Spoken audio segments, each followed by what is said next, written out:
Senhoras e senhores, bom dia. Sejam bem-vindos à reitoria do Instituto Federal de Santa Catarina. Fundado em 1909, o Instituto Federal de Santa Catarina está presente em 20 cidades do estado, tendo como missão promover a inclusão e formar cidadãos por meio da educação profissional, científica e tecnológica, gerando, difundindo e aplicando conhecimento e inovação, e contribuindo para o desenvolvimento socioeconômico e cultural. Neste sentido, hoje é um dia muito importante para o IFSC, pois o lançamento da revisão do projeto pedagógico institucional para o período de 2025 a 2029 é mais uma conquista da Estamos muito honrados de tê-los conosco nesta manhã. Conforme o Plano de Desenvolvimento Institucional do IFSC, PDI, período 2020 a 2024, descreve o projeto pedagógico institucional ideal do IFSC em termos de ensino, pesquisa e gestão. Trata-se de um instrumento político, filosófico e teórico-metodológico norteador dos seus processos e práticas, fundamental à construção da identidade institucional e que expressa as suas intencionalidades transformadoras para os próximos anos. Inicialmente, queremos registrar a presença aqui do nosso magnífico reitor, professor Maurício Gariba Júnior, do pró-reitor de ensino, professor Adriano Larentes da Silva, da diretora de ensino, professora Juliana Almeida Coelho de Melo, dos membros da comissão que farão a revisão do projeto pedagógico institucional e do professor Demerval Saviani, da Unicamp, que está conosco de forma virtual. Também gostaria de agradecer aqui a presença da diretora executiva, Andréia Martins Andaju, do pró-reitor de administração, Aloísio da Silva Júnior, do pró-reitor de desenvolvimento institucional, Jesué Graciliano da Silva, do pró-reitor de extensão e relações externas, Walter Vander de Oliveira, e da pró-reitora de pesquisa, pós-graduação e inovação, Flávia Maia Moreira. Também de todos os membros do Conselho Superior. Por fim, aqui o trabalho técnico de interpretação de Libras feito pela Bianca, Anderson e Arthur, assim como também da equipe técnica que nos ajuda na transmissão desse importante evento por meio do servidor Jefferson. Saudamos também a todos os presentes, em especial a comunidade acadêmica, servidores, eles que nos acompanham pela transmissão do canal do YouTube do IFSC. Convidamos para abrir esse evento o reitor do Instituto Federal de Santa Catarina, professor Maurício Gariba Júnior.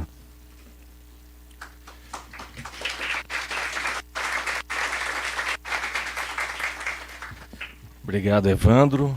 Bom dia a todas e todos. Gostaria de começar meus cumprimentos e agradecimentos ao professor Saviani por ter aceito esse convite e dizer da satisfação de encontrá-lo aqui mesmo que virtualmente. Também gostaria de cumprimentar ao Adriano e, em nome dele, todos que fazem parte da Pró-Reitoria de Ensino, a nossa equipe, a Andréia, o Aloísio, a Flávia, o Jesué e o Walter, os diretores gerais que puderam comparecer nesse evento, importante evento, e também a comissão temática do PPI 2025-2029. Nós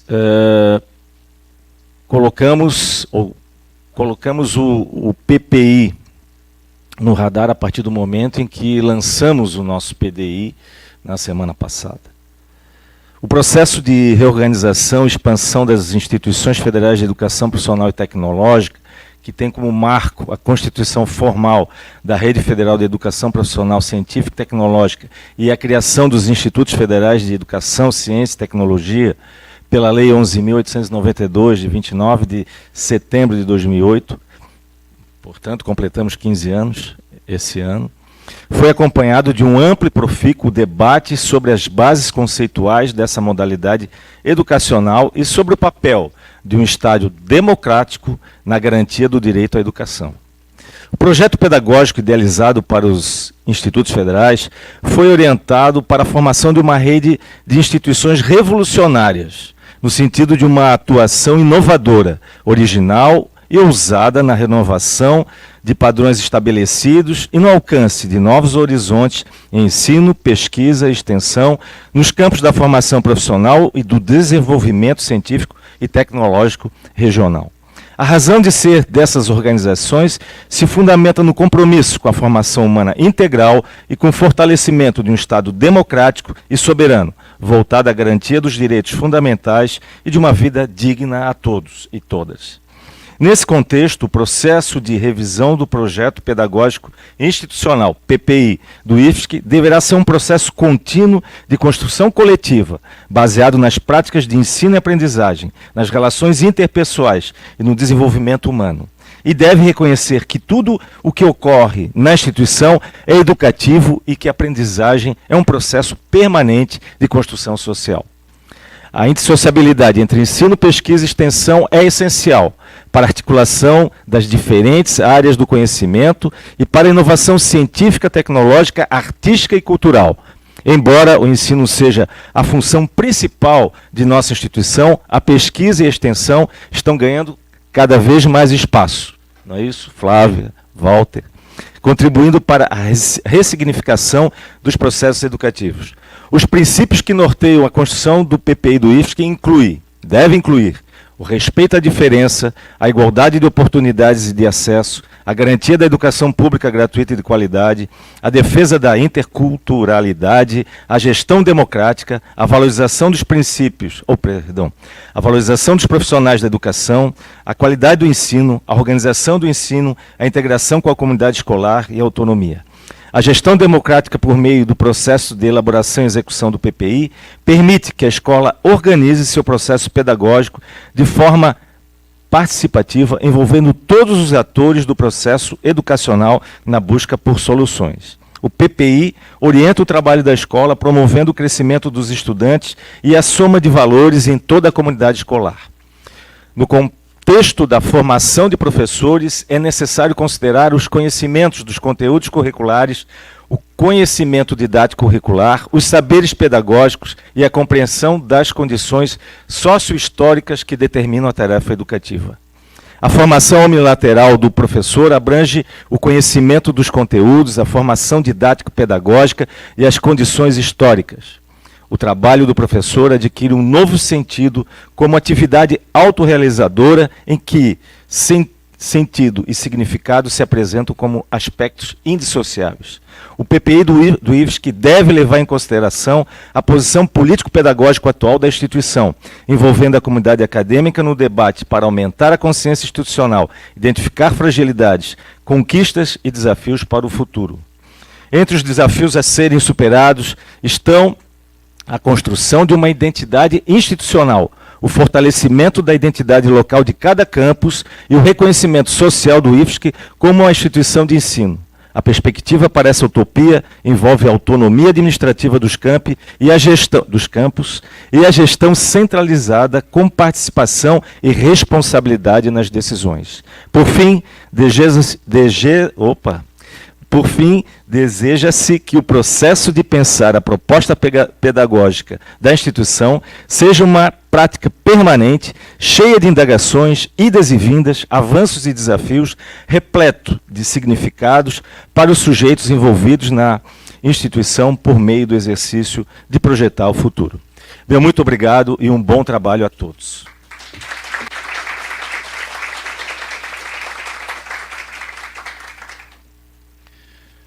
Convidamos agora para apresentar a comissão e falar brevemente sobre o seu trabalho, professora Juliana Almeida Coelho de Mello, diretora de ensino.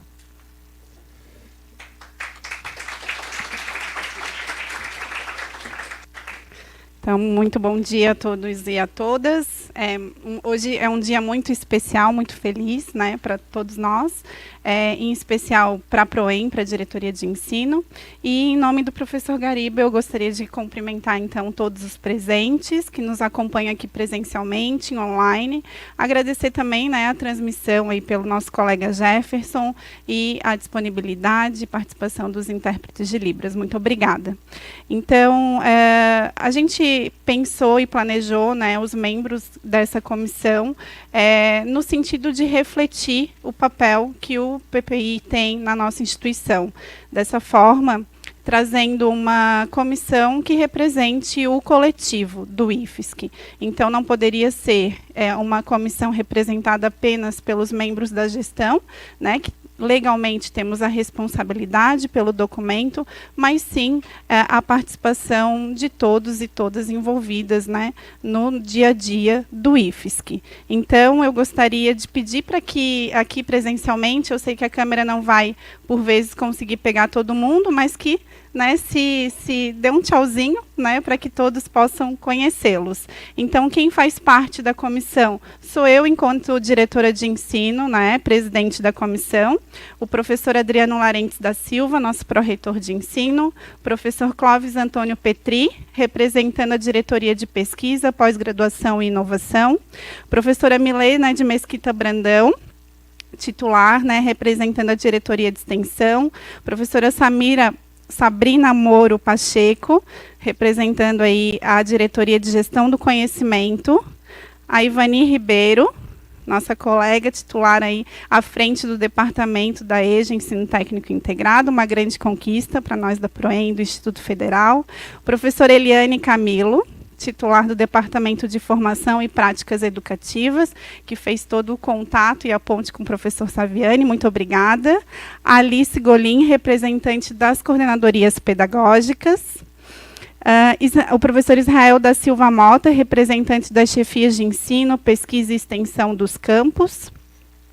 Professor André Savaro Furtado, representante do CEP, segmento docente.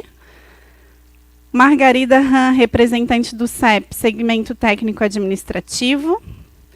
Temos também o Nelson Frederico, ele é representante discente do CEP.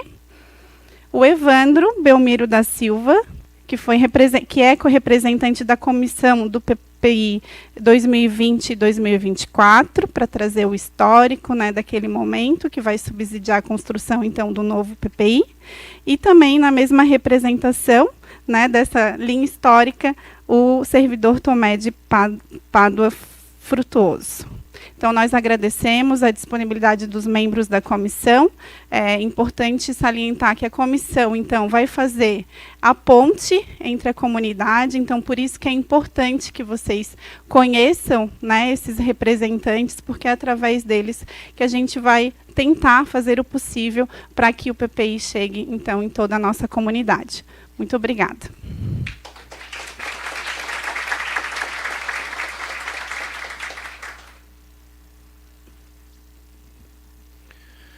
Convidamos agora o pró-reitor de ensino do IFSC, professor Adriano Larentes da Silva, para fazer uso da palavra e também para nos apresentar o convidado especial do evento.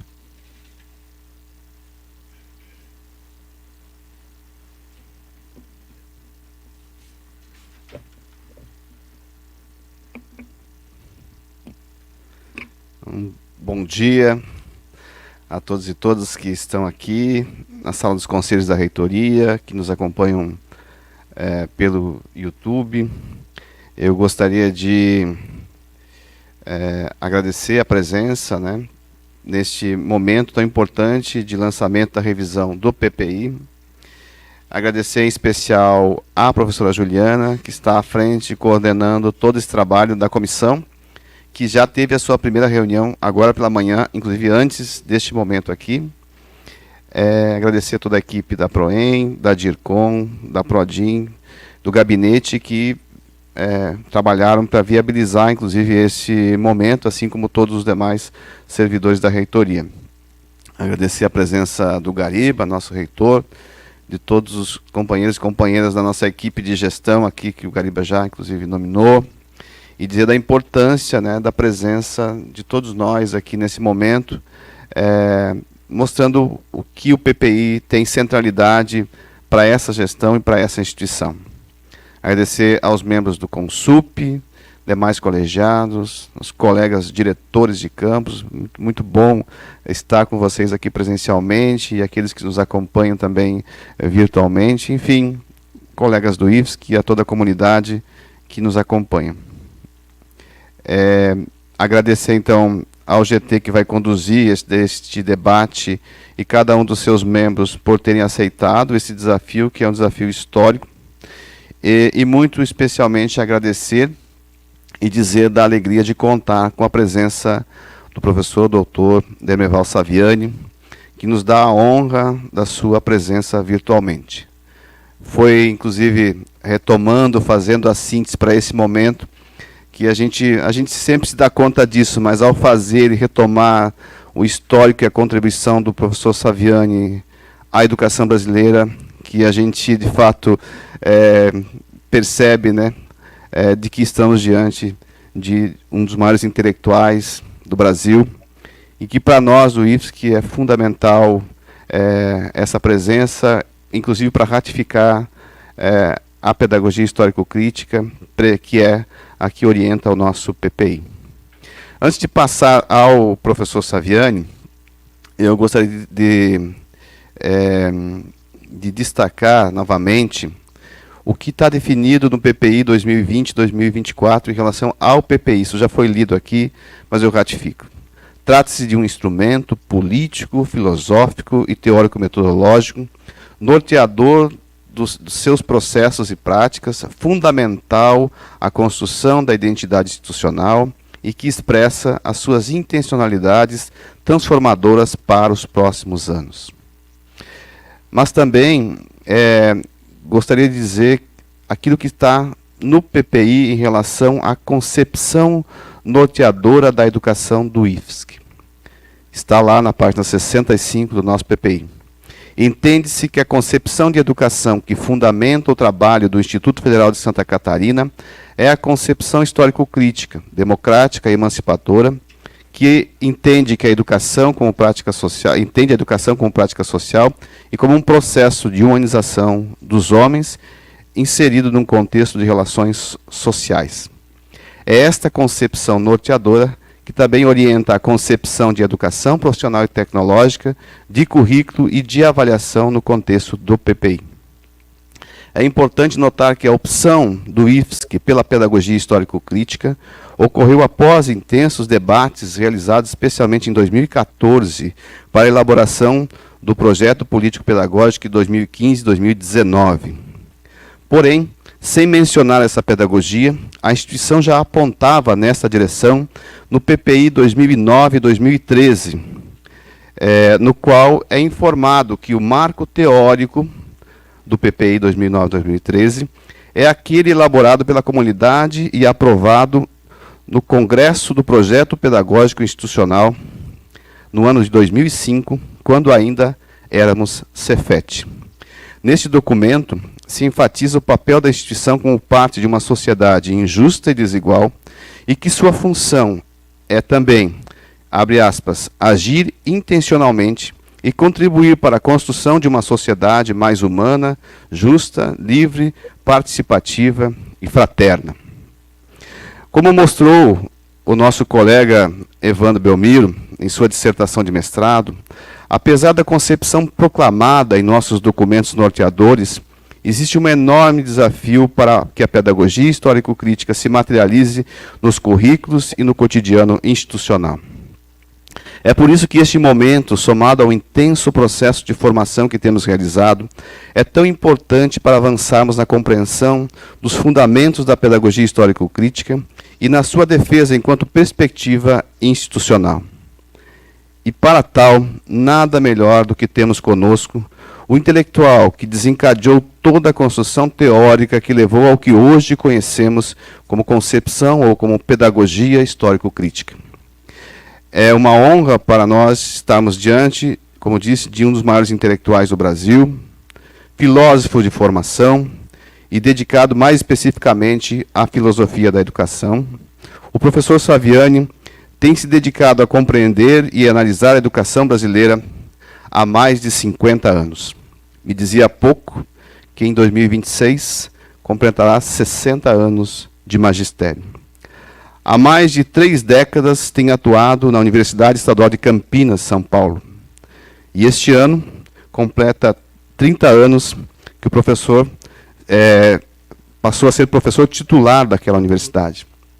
Este ano, o professor Saviani completa também seu aniversário de 80 anos de vida e de militância. Mesmo aposentado, o professor Saviani segue seu trabalho intenso de publicações no campo da pesquisa e das orientações. É professor emérito da Unicamp, pesquisador emérito do CNPq e coordenador geral do Grupo de Estudos e Pesquisa História, Sociedade e Educação no Brasil. É autor de vários livros, dentre os quais Escola e Democracia, sobre a concepção politécnica, Pedagogia Histórico-Crítica, Primeiras Aproximações, História das Ideias Pedagógicas no Brasil, Pedagogia Histórico-Crítica e Luta de Classes na Educação Escolar, e Pedagogia Histórico-Crítica, 40º ano, Novas Aproximações, lançado em 2019. Nesta última obra, Pedagogia Histórico-Crítica, que celebra os 40 anos, né, o professor Saviani escreve: as ideias que vieram a constituir a proposta contra-hegemônica, denominada Pedagogia Histórico-Crítica, remonta às discussões travadas na primeira turma do doutorado em Educação da PUC em 1979. A primeira tentativa de sistematização se deu no artigo Escola e Democracia para além da teoria da curvatura da vara, publicado no número 3 da revista da ANDI em 1982. E, em 1983, veio integrar o livro Escola e Democracia. Ou seja, no ano em que celebramos 44 anos da Pedagogia Histórico-Crítica e 40 anos do livro Escola e Democracia, recebemos aqui, de maneira virtual, o seu autor. É com muita satisfação que passa agora, então, ao nosso querido professor Saviani, agradecendo novamente pela sua presença. É com o senhor, professor.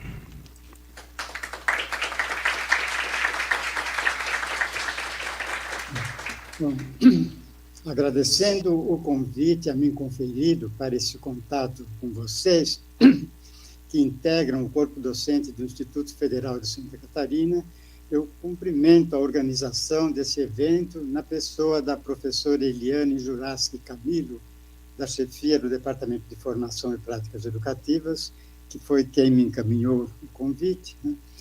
Ao mesmo tempo que transmito minhas saudações a todas as pessoas presentes aí no auditório, né?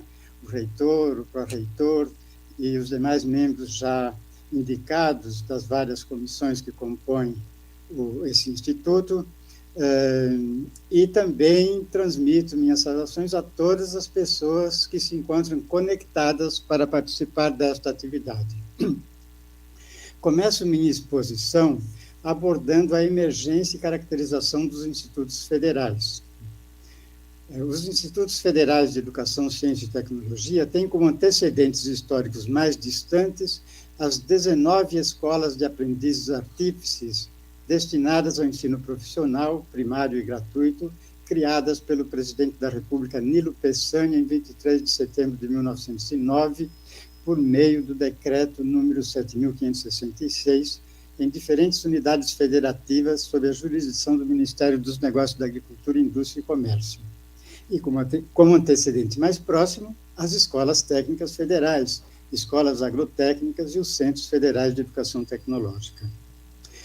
No segundo mandato presidencial de Lula, o complexo das decisões tomadas no âmbito do PDE veio a contemplar a educação profissional e tecnológica por meio do decreto número 6.095, de 24 de abril de 2007, que definiu diretrizes para o processo de integração de instituições federais de educação tecnológica para fins de constituição dos Institutos Federais de Educação, Ciência e Tecnologia, o IFET, no âmbito da Rede Federal de Educação Tecnológica, sendo que, a partir das diretrizes definidas nesse decreto, a Lei número 11.892, já mencionada aqui, de 29 de dezembro de 2008, instituiu a Rede Federal de Educação Profissional Científica e Tecnológica, criando os Institutos Federais de Educação, Ciência e Tecnologia.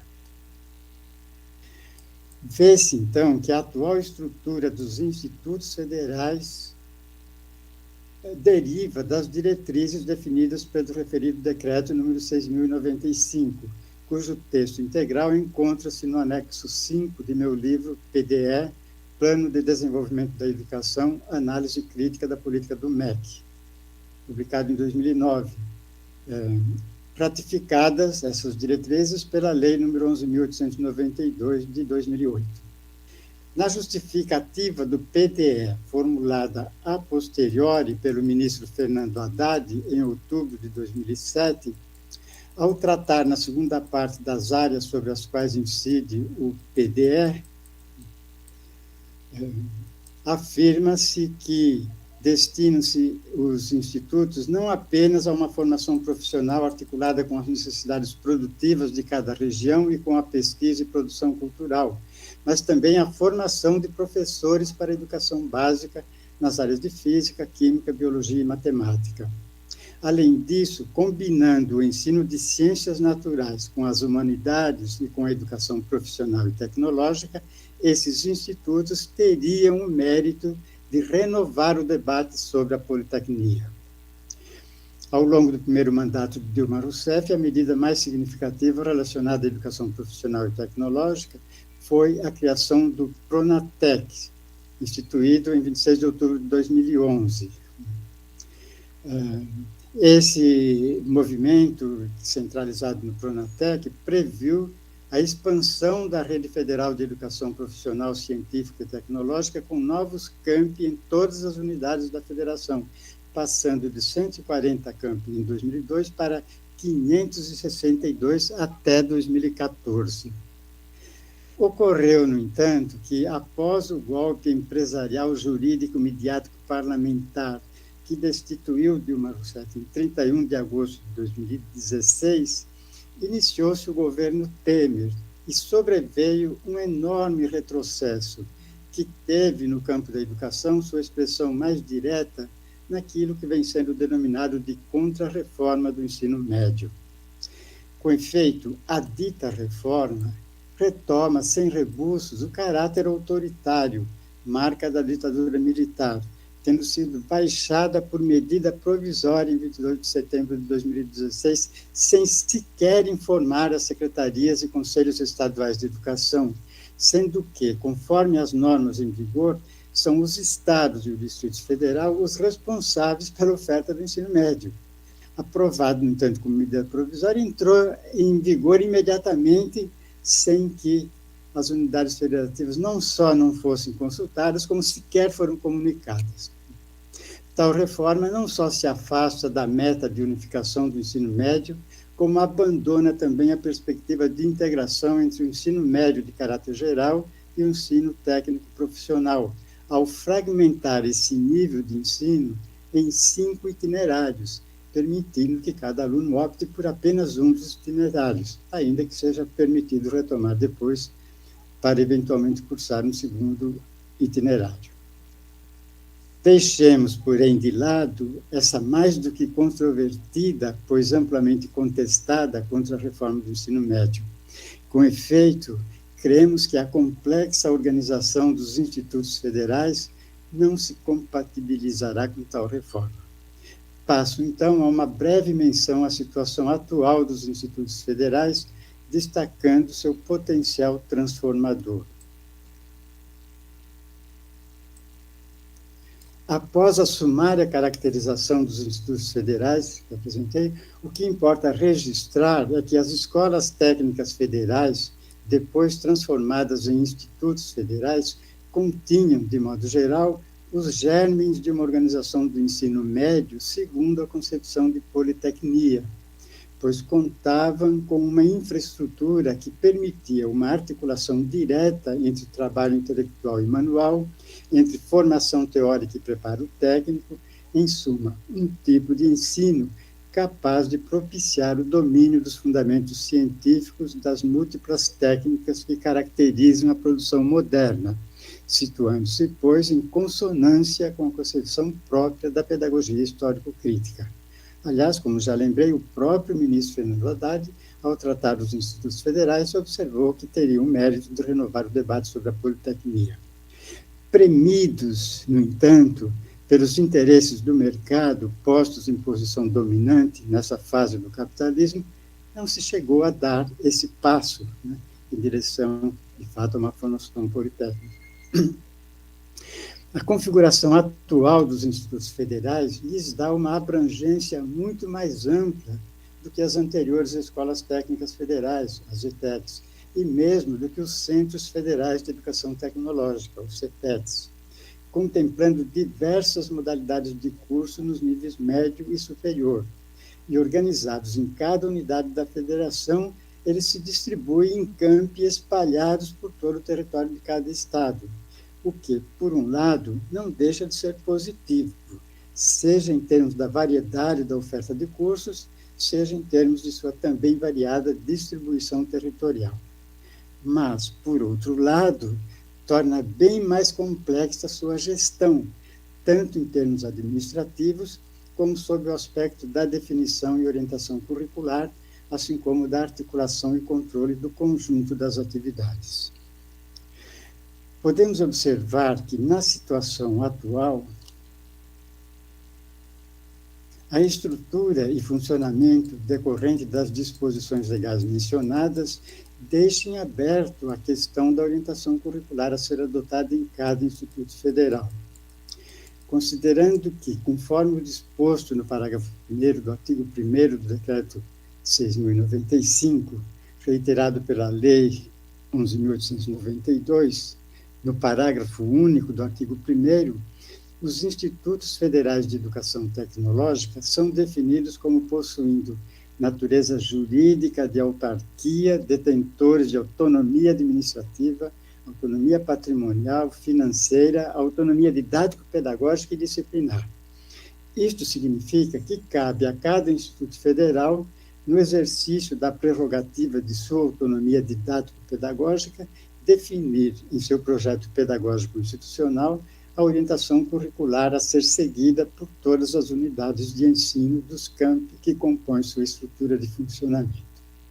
Levando em conta, como me informou Eliane, que o Instituto Federal de Santa Catarina, em seus 22 campi, a exemplo de todos os institutos federais, possui uma oferta educativa ampla, abarcando vários níveis e modalidades, desde o ensino médio integrado ao ensino técnico, o concomitante e o subsequente, que oferta ainda cursos de curta duração, EJA, licenciaturas, dizer que temos Química e Física, bacharelados, tecnólogos, especializações e mestrados, né, podendo, segundo o desejo expresso por ela, vir a abrir novos cursos, inclusive o de pedagogia, é fundamental definir em seu projeto pedagógico institucional a perspectiva teórica que deverá orientar a organização e funcionamento dessa ampla variedade de cursos de educação profissional e tecnológica. E o momento atual representa uma oportunidade de ouro para a definição da referida perspectiva teórica, já que, como também me informou a professora Eliane, o Instituto Federal de Santa Catarina se encontra em fase de revisão do seu PDI-PPI. Aliás, já foi esclarecido que essa reunião, inclusive, tem como motivação exatamente essa fase de revisão do PDI-PPI. É, pois, nessa direção que me proponho a contribuir nessa parte final de minha exposição. Como sabemos, a orientação curricular que vem predominando na atualidade e que, de certa forma, se expressa nas diretrizes curriculares nacionais, assim como na controversa proposta da BNCC, e que, sem maior clareza de suas implicações, vem influenciando os professores de modo geral, é a denominada pedagogia das competências. Convém, pois, ter alguma clareza sobre o significado dessa orientação pedagógica. Vejam, a aquisição de competências como tarefa pedagógica foi interpretada na década de 1960 a partir da matriz behaviorista. Nessa acepção, as competências se identificavam com os objetivos operacionais, cuja classificação foi empreendida por Bloom e colaboradores. Atingir os objetivos especificados, isto é, tornar-se capaz de realizar as operações por eles traduzidas, significava adquirir as competências correspondentes. Mas numa tentativa de superar os limites dessa concepção condutivista, né, do behaviorismo, pela via da psicologia cognitiva, emergiu a teoria construtivista, na qual as competências vão se identificar com os próprios esquemas adaptativos construídos pelos sujeitos na interação com o ambiente, num processo, segundo Piaget, de equilibração e acomodação. No âmbito do neoconstrutivismo, que é a fase atual, né, a fase pós-reconversão produtiva da década de 1970, né, que deu ensejo à onda do neoliberalismo, né, então o construtivismo se metamorfoseou no neoconstrutivismo.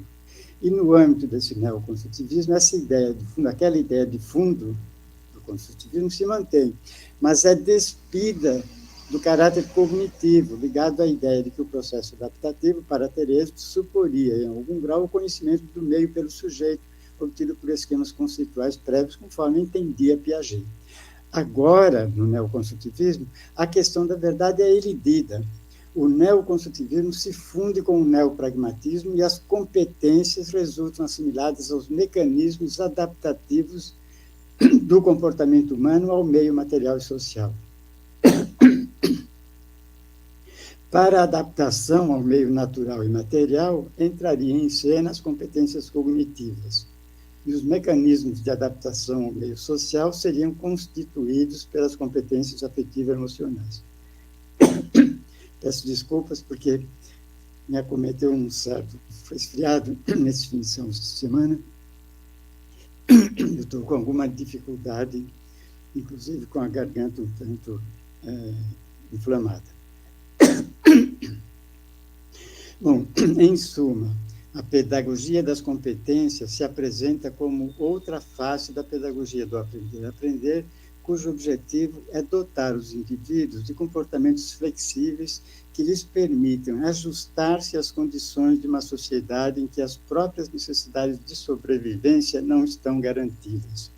Sua satisfação deixou de ser um compromisso coletivo, ficando sob a responsabilidade dos próprios sujeitos, que, segundo a raiz etimológica dessa palavra, se encontram subjugados à mão invisível do mercado. Como se vê, essa concepção pedagógica vem tendo grande difusão por se ajustar às exigências do mercado, segundo a visão neoliberal dominante nessa fase de esgotamento das relações capitalistas de produção. Os institutos federais, considerando, como já apontei, sua virtualidade na direção de uma concepção que se encaminha na direção da educação integral dos jovens, não pode se limitar a uma perspectiva como a da pedagogia das competências, que se limita aos ditames do mercado. O que lhes cabe, o que cabe aos institutos federais, sem dúvida, é assumir uma proposta superadora, tanto da dualidade entre ensino médio e ensino técnico, como de sua integração nas formas limitadas em que se deu seu encaminhamento nos governos do PT, sem, obviamente, regredir às formas ainda mais limitadas do governo FHC, e muito menos sucumbir às propostas regressivas dos governos Temer e Bolsonaro. Vejamos, pois, como se configura a referida proposta superadora. Nessa direção, abordo, em seguida, a reconstrução curricular do ensino escolar na perspectiva da pedagogia histórico-crítica como sugestão para a redefinição do projeto pedagógico institucional do Instituto Federal de Santa Catarina. Passo, então, a um terceiro tópico, que é pensando a reconstrução curricular do ensino escolar na perspectiva da pedagogia histórico-crítica. Conforme definido na LDB, que é a Lei de Diretrizes e Bases da Educação Nacional, a educação escolar no Brasil se divide em 2 níveis: a educação básica, que compreende a educação infantil, o ensino fundamental e o ensino médio, e a educação superior. Assim, o convite que recebi do IFSC diz respeito a uma fala sobre o currículo do ensino escolar na educação básica e também na educação superior, destacando na educação básica o ensino médio. No entanto, para que se tenha uma ideia do conjunto de como a pedagogia histórico-crítica considera o currículo escolar, vou apresentar sucintamente a estrutura curricular desde a educação infantil. Desculpe.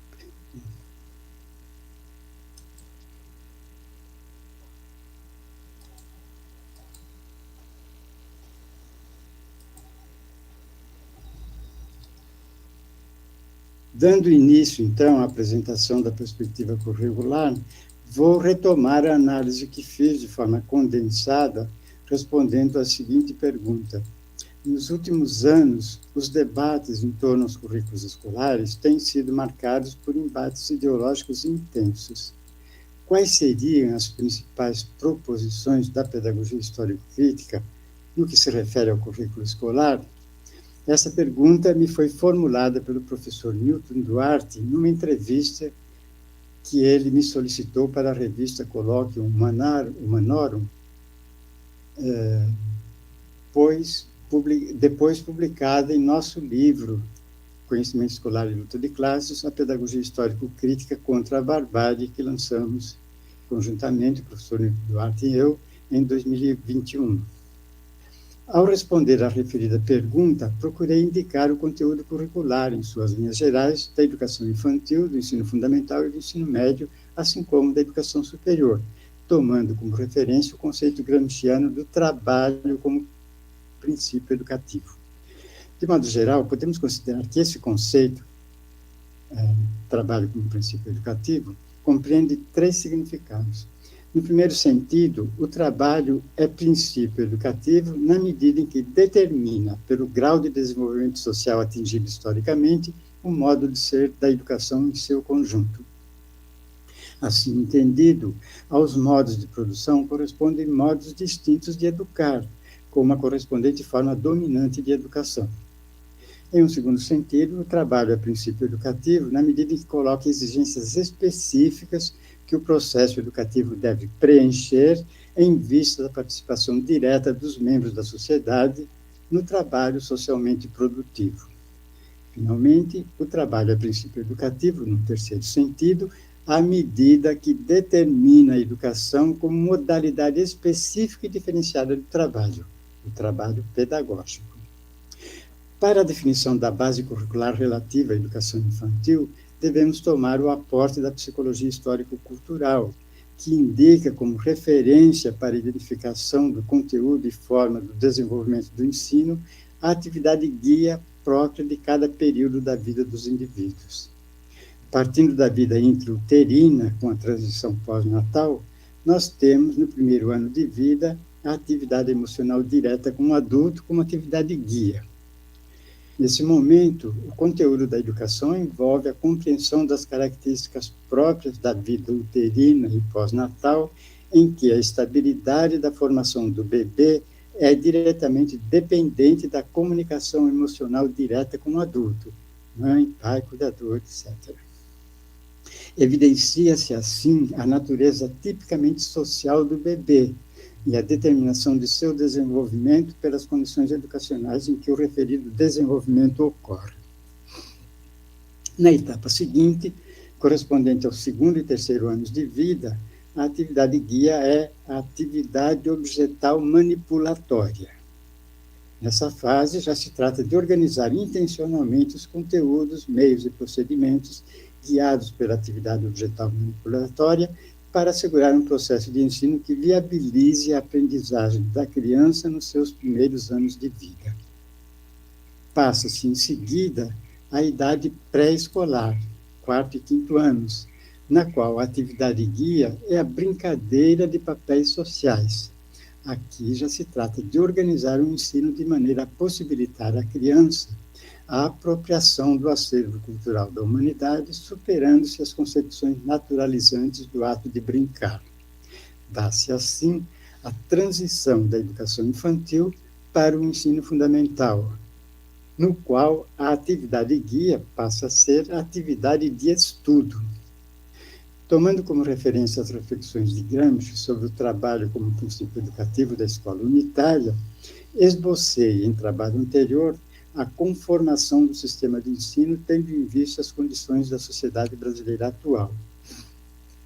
Levando em conta que o entendimento gramsciano da escola unitária corresponde à fase que hoje no Brasil é definida como educação básica, especificamente nos níveis fundamental e médio, retomo agora, com eventuais ajustes, o referido esboço.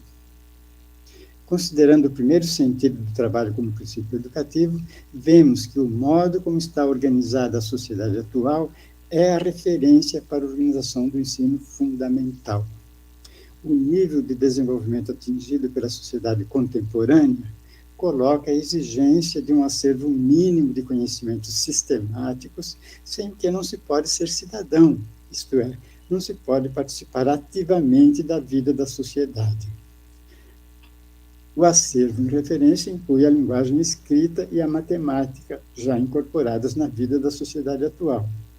As ciências da natureza, cujos elementos básicos relativos ao conhecimento das leis que regem a natureza são necessários para se compreender as transformações operadas pela ação do homem sobre o meio ambiente.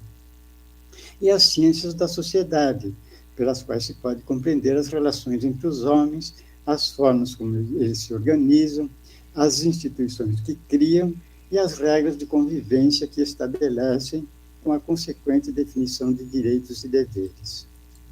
O último componente, ciência da sociedade, que corresponde, tradicionalmente, no nosso ensino, na estrutura referente aos conteúdos de história e geografia.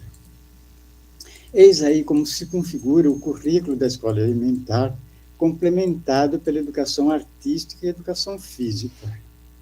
A educação artística, em continuidade com as atividades já desenvolvidas na educação infantil, permite às crianças não apenas a objetivação de sua expressão criativa, mas sua iniciação e familiarização com as produções artísticas mais desenvolvidas da humanidade.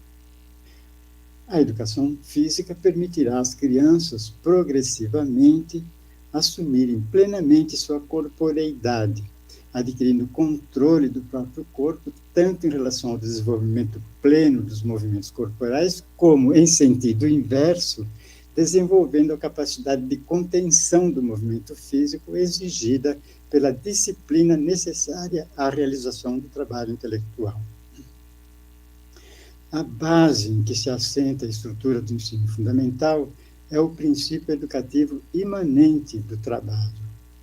O estudo das ciências naturais, assinala Gramsci, visa introduzir as crianças na societas rerum, a sociedade das coisas, e pelas ciências sociais, elas são introduzidas na societas hominum, a sociedade dos homens, fornecendo assim o ponto de partida para o desenvolvimento de uma concepção histórico-dialética do mundo. Uma vez que o princípio do trabalho é imanente à escola elementar, isso significa que no ensino fundamental a relação entre trabalho e educação é implícita e indireta, ou seja, o trabalho orienta e determina o caráter do currículo escolar em função da incorporação dessas exigências na vida da sociedade. A escola elementar não precisa, então, fazer referência direta ao processo de trabalho. Aprender a ler, escrever e contar e dominar os rudimentos das ciências naturais e das ciências sociais constituem pré-requisitos para compreender o mundo em que se vive, inclusive para entender a própria incorporação pelo trabalho dos conhecimentos científicos no âmbito da vida e da sociedade. Feitas essas considerações preliminares sobre a orientação curricular da educação infantil e ensino fundamental, conforme a visão da pedagogia histórico-crítica, que, obviamente, não é a área específica de atuação dos institutos federais, passo a tratar a seguir do ensino médio, entrando, portanto, no campo em que atuam os institutos federais. Se no ensino fundamental a relação é implícita e indireta, no ensino médio a relação entre educação e trabalho, entre o conhecimento e a atividade prática, deverá ser tratada de maneira explícita e direta. Intervém aqui, pois, o segundo sentido do conceito de trabalho como princípio educativo. O papel fundamental da escola de nível médio será, então, o de recuperar essa relação entre o conhecimento e a prática do trabalho. Assim, no ensino médio, já não basta dominar os elementos básicos e gerais do conhecimento que resultam e, ao mesmo tempo, contribuem para o processo de trabalho na sociedade. Trata-se agora de explicitar como o conhecimento, objeto específico do processo de ensino, isto é, como a ciência, potência espiritual, se converte em potência material no processo de produção. Tal explicitação deve envolver o domínio não apenas teórico, mas também prático, sobre o modo como o saber se articula com o processo produtivo. Portanto, o ensino médio envolverá o recurso às oficinas nas quais os alunos manipulam os processos práticos básicos da produção. Mas não se trata de reproduzir na escola a especialização que ocorre no processo produtivo. O horizonte que deve nortear a organização do ensino médio é o de propiciar aos alunos o domínio dos fundamentos científicos das técnicas diversificadas utilizadas na produção, e não o mero adestramento em técnicas produtivas. Não a formação de técnicos especializados, mas de politécnicos.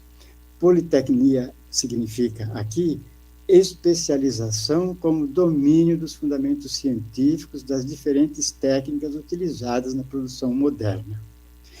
Nessa perspectiva, a educação de nível médio tratará de se concentrar nas modalidades fundamentais que dão base à multiplicidade de processos e técnicas de produção existentes. Esta é uma concepção radicalmente diferente da que propõe um ensino médio profissionalizante, caso em que a profissionalização é entendida como um adestramento em uma determinada habilidade. Vejam lá os itinerários, né? Você escolhe esse ou aquele itinerário. O adestramento em uma determinada habilidade sem o conhecimento dos fundamentos dessa habilidade. E menos ainda, sem o conhecimento da articulação dessa habilidade com o conjunto do processo produtivo. A concepção politécnica implica a progressiva generalização do ensino médio como formação necessária para todos, independentemente do tipo de ocupação que cada um venha exercer na sociedade. Sobre a base da relação explícita entre trabalho e educação, se desenvolve, portanto, uma escola média de formação geral. Nesse sentido, trata-se de uma escola de tipo desinteressado, como propugnava Gramsci. É assim que ele entendia a escola ativa, e não na forma como essa expressão aparecia no movimento da escola nova, isto é, a escola única diferenciada preconizada pela burguesia. E para ele, para Gramsci, né, o coroamento dessa escola ativa era a escola criativa, entendida como momento em que os educandos atingiam a autonomia. Realizava-se dessa forma o sentido gramsciano da escola, mediante a qual os educandos passariam da anomia à autonomia pela mediação da heteronomia. Completa-se assim a organização curricular da educação básica, que, desde a educação infantil até o ensino médio, tem o caráter de uma educação geral, comum e universal, destinada, portanto, a toda a população. Da escola média passar-se-á à educação superior, na qual, além do ensino superior destinado a formar profissionais de nível universitário, a imensa gama de profissionais liberais, de cientistas e tecnólogos de diferentes matizes, formula-se a exigência da organização da cultura superior, com o objetivo de possibilitar a toda a população a difusão e discussão dos grandes problemas que afetam o homem contemporâneo. Aqui também tomo como referência Gramsci, ao considerar que se deve evitar que os trabalhadores caiam na passividade intelectual, evitando-se ao mesmo tempo que os universitários caiam no academicismo. Por isso, Gramsci entendia que tal função deveria ser desempenhada exatamente pelas academias, que, para tanto, deveriam ser reorganizadas e totalmente revitalizadas, deixando de ser os cemitérios da cultura a que estão reduzidas atualmente. Por fim, cumpre considerar com toda a atenção e cuidado o problema do conteúdo da educação a ser desenvolvido no conjunto do trabalho educativo escolar. Está em causa aqui a questão do trabalho pedagógico, em consonância com o terceiro sentido do conceito de trabalho como princípio educativo. O trabalho é princípio educativo à medida que determina a educação como modalidade específica e diferenciada de trabalho, o trabalho pedagógico. Conforme os documentos legais, a começar pela Constituição Federal e pela própria LDB, a educação tem por finalidade o pleno desenvolvimento da pessoa, o preparo para o exercício da cidadania e a qualificação para o trabalho. Levando-se em conta que esses objetivos se referem indistintamente a todos os membros da sociedade brasileira, considerados individualmente, podemos interpretar com Gramsci que o objetivo da educação é conduzir cada indivíduo até a condição de ser capaz de dirigir e controlar quem dirige, tanto nas micro-organizações como nas macro-organizações no âmbito político. Ou seja, em última instância, o objetivo da educação é conduzir cada indivíduo até a condição de governar e de controlar quem governa. Fica claro que tal objetivo não poderá ser atingido com currículos que pretendam conferir competências para a realização das tarefas, de certo modo mecânicas e corriqueiras, demandadas pela estrutura ocupacional, concentrando-se, e ainda de forma limitada, na questão da qualificação profissional e secundarizando o pleno desenvolvimento da pessoa e o preparo para o exercício da cidadania, como, aliás, preconiza a denominada pedagogia das competências. Diferentemente dessa tendência dominante, a organização curricular dos vários níveis e modalidades de ensino no âmbito do Sistema Nacional de Educação deverá tomar como referência a forma de organização da sociedade atual, assegurando sua plena compreensão por parte de todos os educandos. Isto significa que se deve promover a abertura da caixa preta da chamada sociedade do conhecimento. Bem, abro aqui um parênteses para esclarecer que me referia à chamada sociedade do conhecimento, colocando essa expressão entre aspas, porque considero essa expressão não apropriada. Na verdade, não estamos vivendo na sociedade do conhecimento, mas na sociedade das informações. Com efeito, conhecimento é mais do que informação. Conhecimento implica a compreensão das relações que conformam a sociedade. Implica, portanto, o domínio daquilo que está por trás e sustenta a teia de relações sobre as quais circulam as informações. E aquilo ao qual temos acesso imediatamente, a um clique no computador ou no celular, são informações e não conhecimento. De fato, temos a nosso alcance na internet, a apenas um clique, miríades de informações de todos os tipos, sem, no entanto, termos condição de distinguir as informações relevantes das irrelevantes, as informações verdadeiras das falsas. Para sabermos efetuar essas distinções, temos de ter acesso aos conhecimentos, e esse é o papel da escola. Assim, diferentemente do que por vezes se afirma, é exatamente nesse contexto da sociedade das informações que a escola se faz ainda mais necessária, a fim de que os membros da sociedade tenham acesso aos conhecimentos sistematizados, a partir dos quais terão possibilidade de acessar as informações, sabendo distinguir entre aquelas que são relevantes e verdadeiras e aquelas que são irrelevantes ou falsas. Só assim nos livraremos das ditas fake news, que inundam as redes digitais, denominadas correntemente de redes sociais. Prefiro, no entanto, chamá-las pelo seu nome tecnicamente apropriado, redes digitais, pois muita coisa do que circula nessas redes é, na verdade, antissocial, e não propriamente social.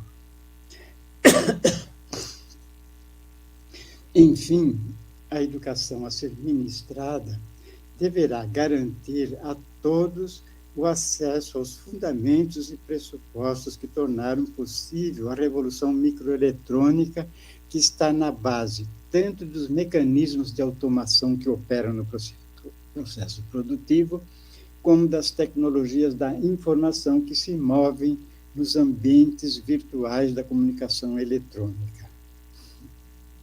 Assim, além de tornar acessíveis os computadores e celulares pela disseminação dos aparelhos, e em vez de lançar a educação na esfera dos cursos à distância, de forma assodada, é preciso garantir não apenas o domínio técnico operativo dessas tecnologias, mas a compreensão dos princípios científicos e dos processos que as tornaram possíveis.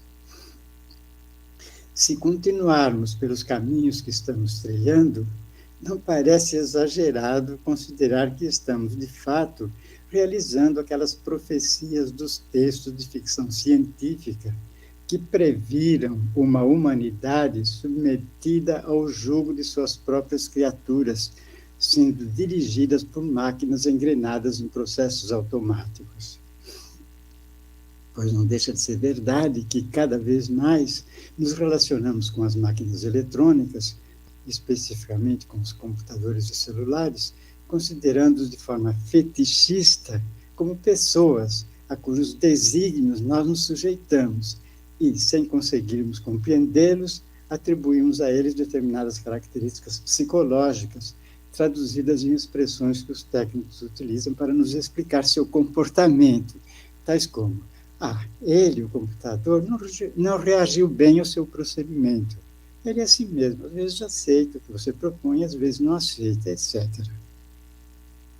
Então, são expressões que quando a gente pergunta, mas eu fiz essa operação e não deu certo, por que agora você fez e deu certo? Ele, não sei, sabe, ele é assim mesmo, às vezes ele aceita, às vezes não aceita, como se eles tivessem também um temperamento, né, que pode ser favorável ou desfavorável, né? Na verdade, isso acontece porque os técnicos, em geral, também são formados apenas mecanicamente, né? Então, eles sabem fazer a operação. Há um detalhe lá que eu, que sou leigo, não consegui fazer, e ele, como técnico, sabe, né? Então, por isso deu certo.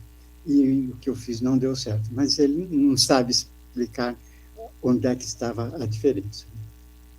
Bem, nas condições atuais, não é mais suficiente alertar contra os perigos da racionalidade técnica, advogando-se uma formação centrada numa cultura de base humanística, voltada para a filosofia, literatura, artes e ciências humanas, à revelia do desenvolvimento das chamadas ciências duras, como fez, por exemplo, a Escola Filosófica de Frankfurt, né?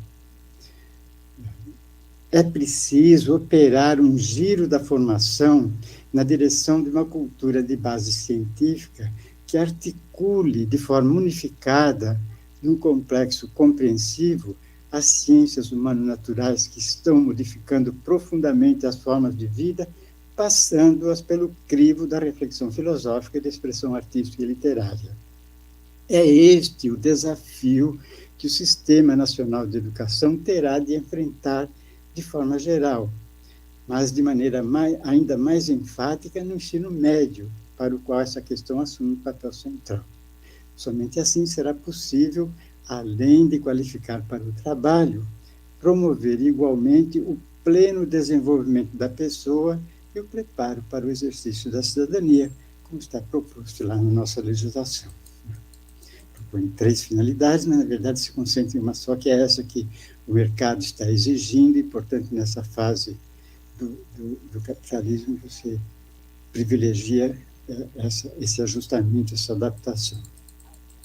Feitas essas considerações, que poderíamos chamar de uma espécie de exposição de princípios, passo agora a tratar criticamente da estrutura do ensino vigente no nível superior, que tem sérias implicações para a formação de profissionais de modo geral na vida da sociedade e especificamente na formação de professores para atuar na educação básica. Penso que esse aspecto também é de interesse para a revisão do projeto pedagógico institucional do Instituto Federal de Santa Catarina, dada a sua oferta de cursos superiores, e inclusive tendo em vista a equiparação dos institutos federais às universidades federais, como consta na legislação que os instituiu. Passo, então, a tratar da estrutura atual do ensino na educação superior.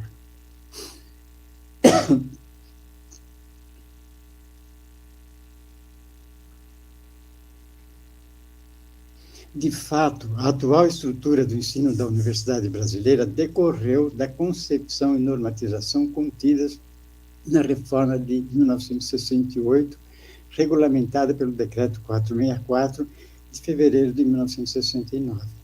Trata-se, pois, de uma estrutura de ensino herdada da ditadura militar. Até então, o ensino estava estruturado sobre a base da identidade entre curso e departamento. Assim, por exemplo, o professor de introdução à filosofia integrava o departamento de filosofia se estivesse lecionando no curso de filosofia. Caso ministrasse aulas também nos cursos de história, de geografia, de ciências sociais, de pedagogia, de psicologia, ele seria membro igualmente dos departamentos de história, geografia, ciências sociais, pedagogia e psicologia. O curso era, pois, a referência básica, tanto para professores como para alunos. O professor era contratado para lecionar em determinados cursos. Os alunos se matriculavam num curso e, a cada ano e em sequência, numa das séries de que se compunha o curso. Com a reforma de 1968, a estrutura acima foi a estrutura que eu acabei de descrever foi alterada.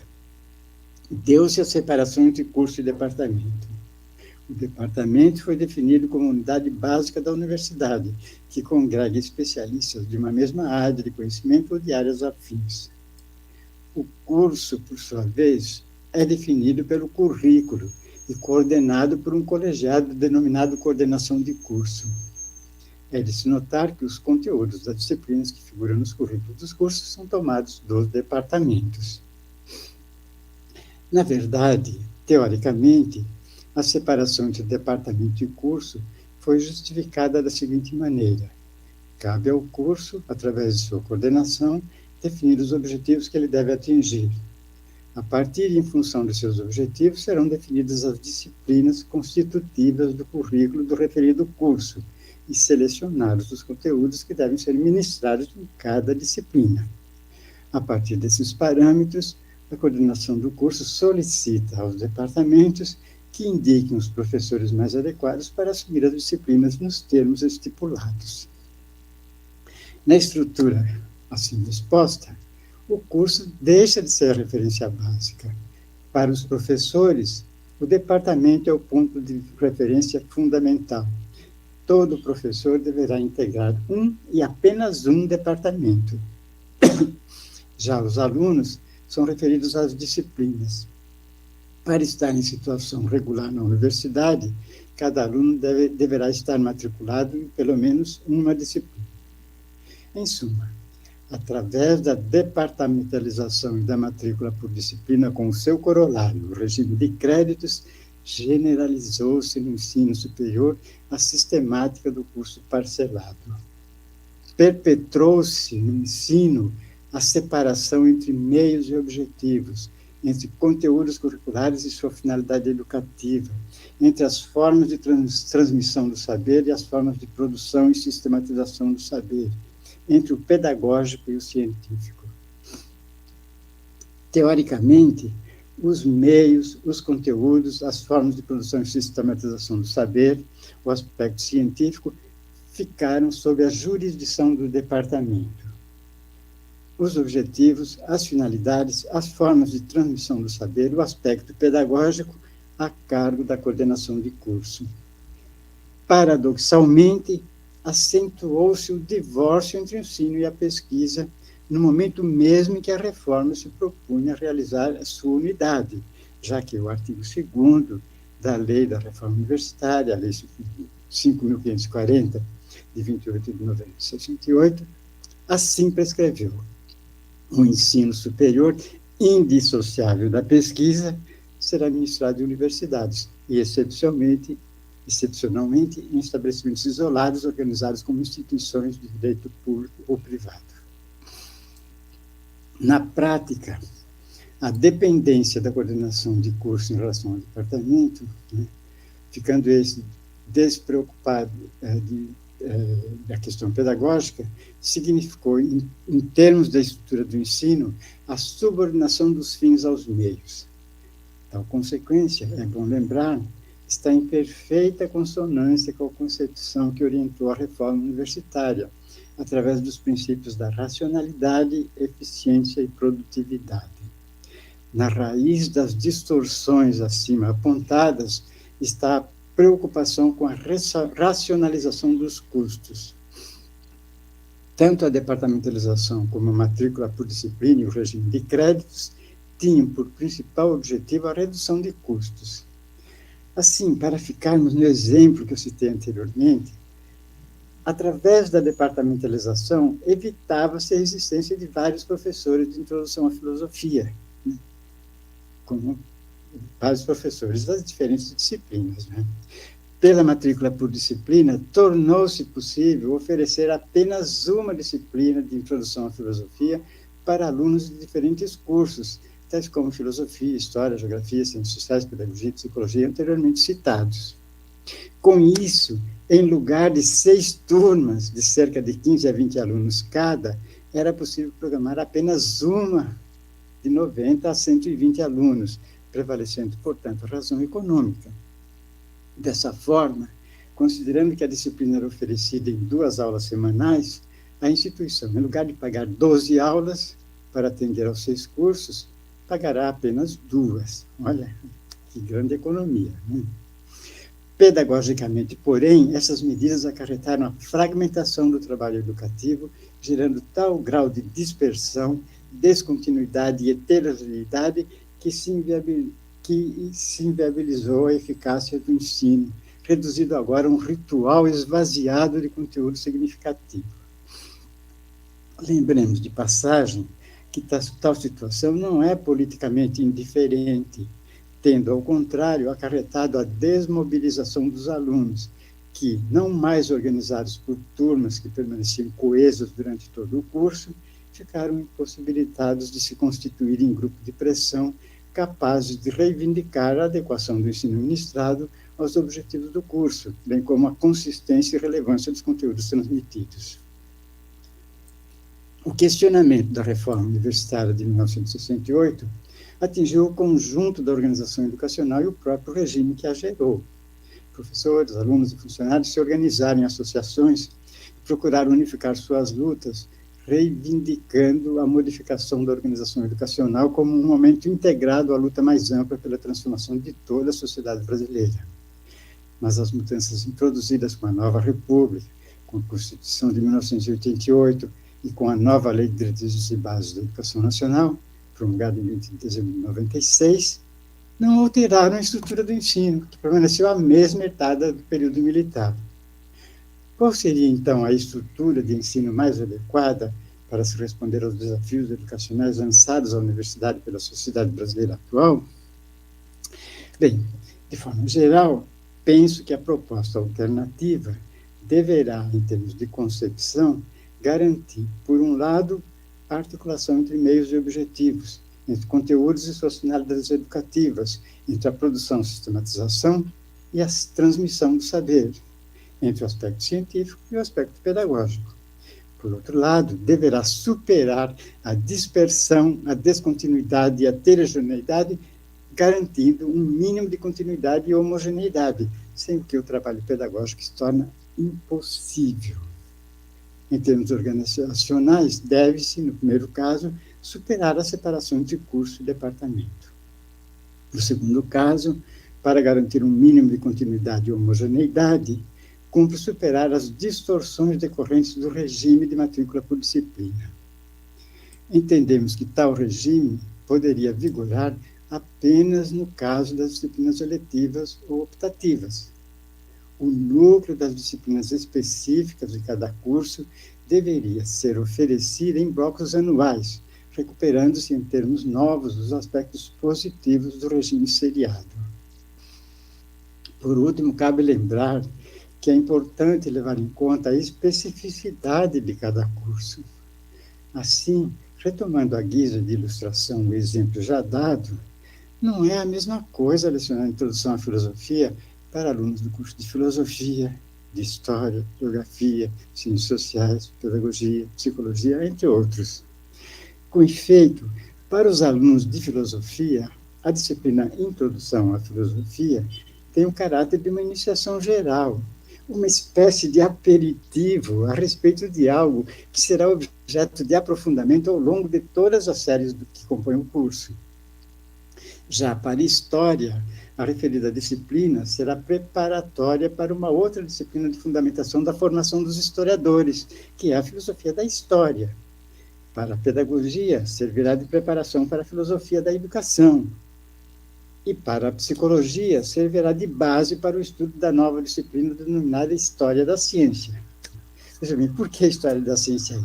Porque a Psicologia foi a última das áreas que se desprendeu da filosofia, se transformando em científica.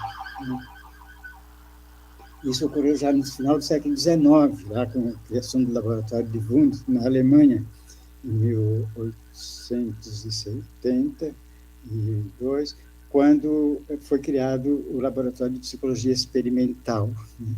Então, aí a psicologia filosófica, que era predominante, né, foi substituída por uma psicologia de base científica. Agora, para os alunos entenderem como é que a psicologia assim se constituiu, é preciso estudar a história da ciência, né? E aí a introdução à filosofia é importante, por quê? Porque a filosofia é a base de tudo isso, é de lá que vieram as ciências, né?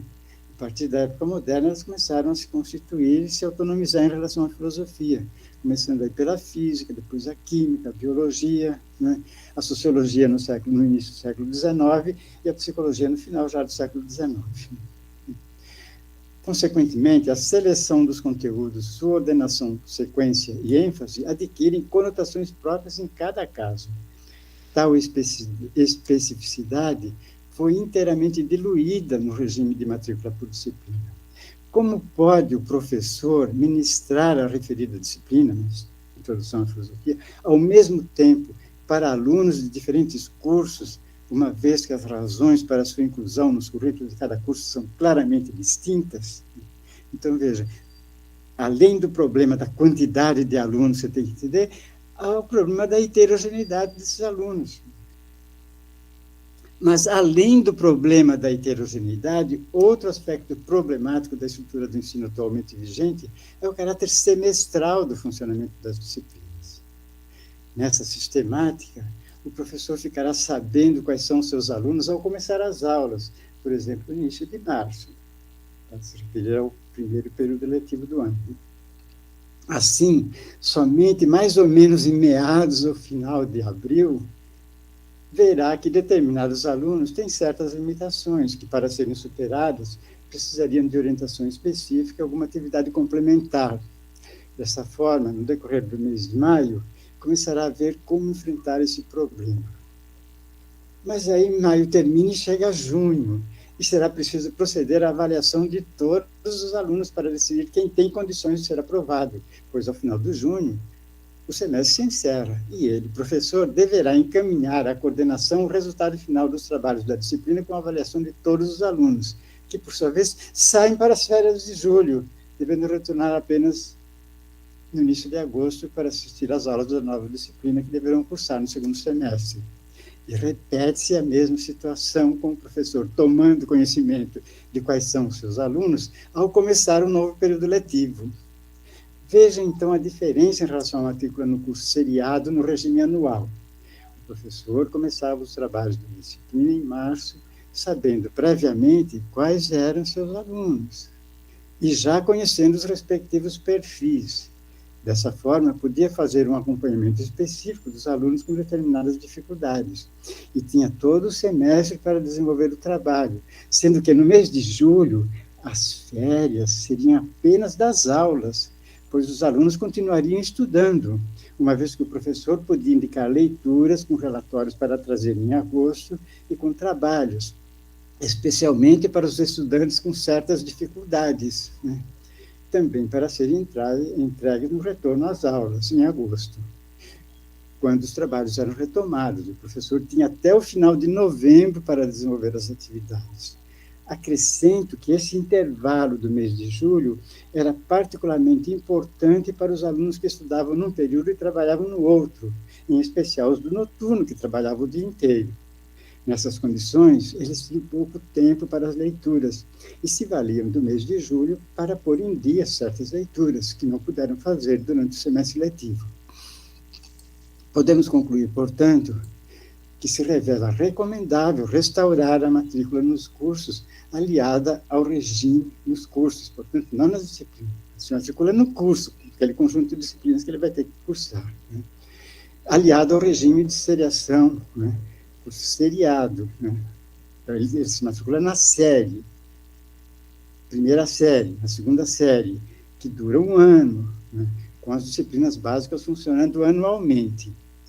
Vejo, enfim, que a implantação de uma ampla rede pública de formação de professores, ancorada nas universidades públicas para atuar na educação básica, deverá estar articulada com a alteração da estrutura do ensino atualmente vigente nas instituições de nível superior, sem o que não estaremos resolvendo o problema da qualidade da formação. E, à parte, eu comento que isto não é inviável. Né? Não é preciso uma nova lei que altere aquela estrutura do ensino prevista na Lei 5.540 para que se possa fazer isso. Por quê? Porque está claro pela Constituição e pela legislação que as universidades gozam de autonomia didático-pedagógica. Os institutos federais também gozam de autonomia didático-pedagógica. Isso significa que ele pode reorganizar o ensino, né, no uso da autonomia que o caracteriza. Portanto, não precisa ficar dependente de normas superiores para operar as transformações. Né? Bom, já era de concluir. Né? Então, por fim, à guisa de conclusão, não posso deixar de alertar para o fato de que, além do impacto da estrutura curricular herdada da ditadura, que ainda persiste, sobre a formação dos profissionais de modo geral, e particularmente na formação de professores, no que se refere à educação básica, o grande problema diz respeito à questão da qualidade da formação de professores articulada às condições de exercício profissional. Nesse âmbito, entendo ser indispensável a organização de uma rede pública de formação de professores ancorada nas universidades públicas, para resgatar a educação básica pública da condição de refém das escolas superiores privadas de baixa qualidade, responsáveis pela formação da quase totalidade dos professores das redes públicas de ensino. Com efeito, uma vez que aproximadamente 80% das vagas do ensino superior são oferecidas por entidades privadas, são essas entidades que formam praticamente a totalidade dos professores das redes públicas de educação básica. E essa situação se agravou com a entrada em exercício de instituições empresariais com fins lucrativos, constituindo complexos internacionais com ações nas bolsas de valores, que têm como principal objetivo a maximização dos lucros, operando em consequência com cursos dominantemente à distância, propiciando uma formação de baixo custo, deixando muito a desejar no que diz respeito à qualidade. Isso tende a se agravar agora com a experiência da pandemia. Agora as instituições querem todas partir para cursos no regime remoto, né? E isso é incompatível com a natureza do trabalho pedagógico. A educação, né, é uma produção não material, cujo produto não se separa do produtor. E, portanto, ela só pode se dar na relação pessoal, na relação professor-aluno. Sem isso, ela se descaracteriza.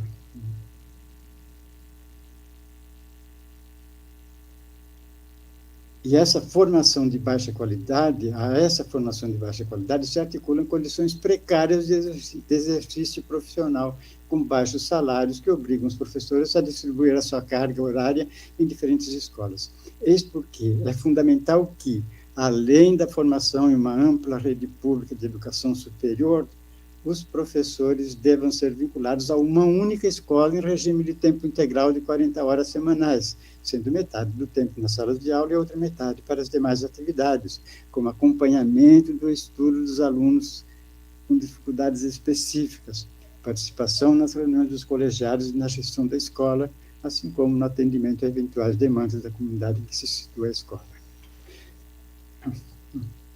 Tive que correr, porque o tempo é curto, mas são essas, enfim, as considerações que me foi possível apresentar no limite do tempo de que dispus para subsidiar a luta pela melhoria da qualidade do ensino no Instituto Federal de Santa Catarina, o que implica que, na revisão do PPI, importa definir com clareza a orientação curricular, no momento em que espero que sejam levadas em conta as sugestões que apresentei, baseadas na relevância da contribuição da pedagogia histórico-crítica. Muito obrigado.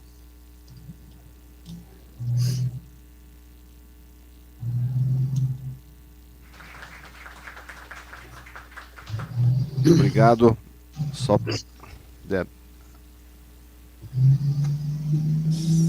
Oi. Oi, tá ouvindo? Muito obrigado, sou Saviani, acho que me escuta, né? Sim, estou escutando perfeitamente. Obrigado por esse grande panorama que nos insere no contexto, no sistema educacional brasileiro, que é essa luta, inclusive, que o senhor historicamente nos traz, né, de pensar um sistema educacional, começando pela nossa oportunidade, como o senhor dizia no início, que temos enquanto institutos federais de colocar em prática a politecnia, a pedagogia histórico-crítica, passando pela crítica à pedagogia das competências, ressaltando o trabalho como princípio educativo nos seus fundamentos, dizendo das diferentes fases do processo da educação escolar e o lugar que tem o ensino médio para exatamente o trabalho enquanto princípio educativo se explicitar de maneira intencional e direta, como o senhor coloca, a importância que tem a formação mais geral e humanística, o papel, finalizando agora, sobre o papel da formação de professores e o que nós, enquanto instituições da rede federal, temos nesse compromisso do que o senhor chama de rede pública de formação de professores e a importância que temos nesse processo enquanto institutos federais. Da síntese, talvez, provocativa ao longo de toda a sua explanação, e a gente agradece todo o cuidado, né?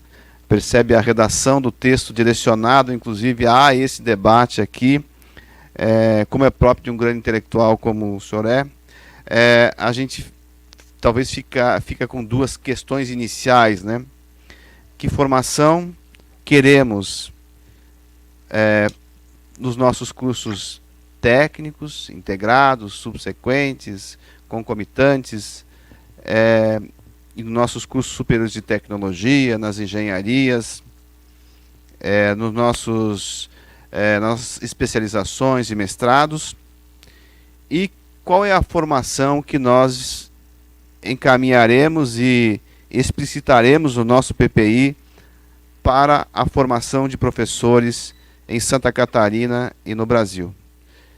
Mas são perguntas que a comissão do PPI, tenho certeza que vai se debruçar sobre elas à medida que vai propor a revisão do texto à luz do debate conceitual e teórico, inclusive aqui trazido pelo senhor.